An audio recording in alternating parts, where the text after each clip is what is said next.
मैं अंकुश मसीह, न्यूज़ 24 अखंड भारत से। बता दें, एक भारत की बेटी ने सरहद पर लड़ने वाले तमाम जवानों की शहादत के लिए बयां किए कुछ शब्द सुनकर रह जाएंगे दंग। बने रहे तस्वीरों में, जाने खबर का पूरा हाल। को समाप्त किया जा सकता है महोदय। अब तो हमारा तिरंगा झंडा भी हमसे ये पूछने लगा है कि क्या बात है भारत, आजकल फहराने से ज्यादा मैं कफन में दफनाने के क्यों काम आ रहा हूँ। महोदय, हृदय तो उस दिन फट गया जब बूढ़ी माँ अपने बेटे के चिथड़ों को देखकर बोली कि साहब, आप तो भर्ती में 1 इंच भी कम नहीं लेते, मैं आधा शरीर कैसे ले लूं।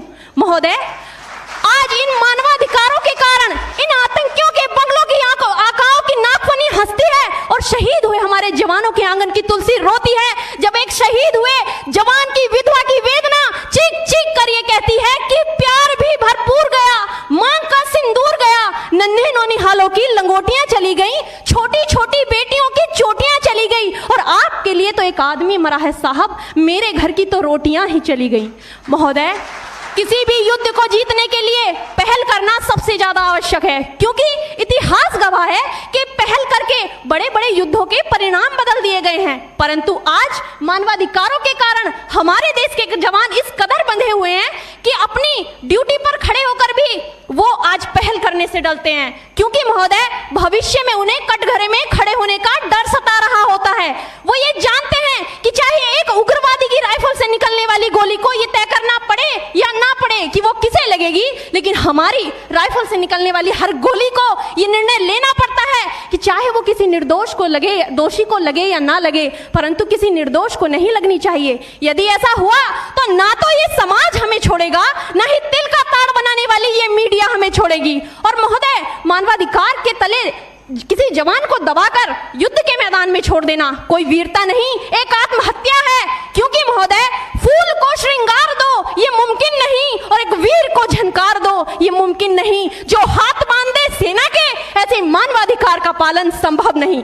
महोदय, आज सत्यनिष्ठा के मार्ग पर चलते हुए भी हमारे देश का जवान इन आतंकवादियों, इन पत्थरबाजों से डरता है, क्योंकि वो जानता है कि उसकी राइफल से निकलने वाली गोली अगर टारगेट को हिट नहीं भी करेगी तो भी 400 मीटर तक जाएगी, और यदि इस बीच वो किसी निर्दोष को लग गई तो महोदय हमें अपनी नौकरी से हाथ तक धोना पड़ सकता है। और महोदय, अपनी नौकरी को बचाने की खातिर एक जवान आज ये सोचता है कि चाहे सांप मरे या ना मरे, परंतु लाठी नहीं टूटनी चाहिए, क्योंकि आज हमारे देश के हालात कुछ ऐसे हो गए हैं कि चिरागों को हवाओं में उछाला जा रहा है, हवाओं पर भी रोब डाला जा रहा है। अरे हम ही तो बुनियाद है आंतरिक सुरक्षा की, और आज हमें ही नौकरी से निकाला जा रहा है। महोदय, जब पुलवामा में 44 जवान शहीद हुए, छत्तीसगढ़ में 76 जवान शहीद हुए, तो कोई भी मानवाधिकार की दुहाई देने वाला हमारे पक्ष में आकर खड़ा नहीं हुआ।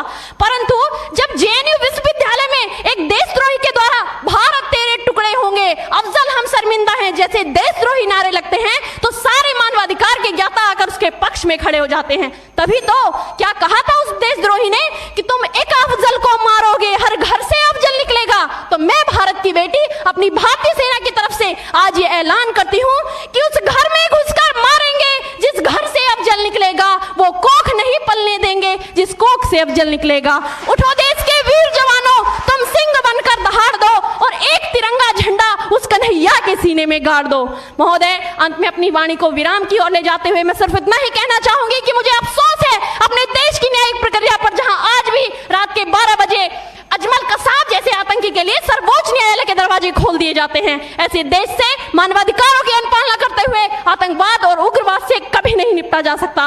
मानवाधिकार के नाम की दुहाइयां देने वालों, सीमा पर लड़ा नहीं जाता चरखों से शोलों के आगे, रामायण पढ़ी नहीं जाती सीमा पर गोलों के आगे। धरती के घोर कुहासे को एक सूरज ही हर सकता है, क्योंकि एटम बम से रक्षा केवल एटम बम ही कर सकता है। जय हिंद, जय भारत।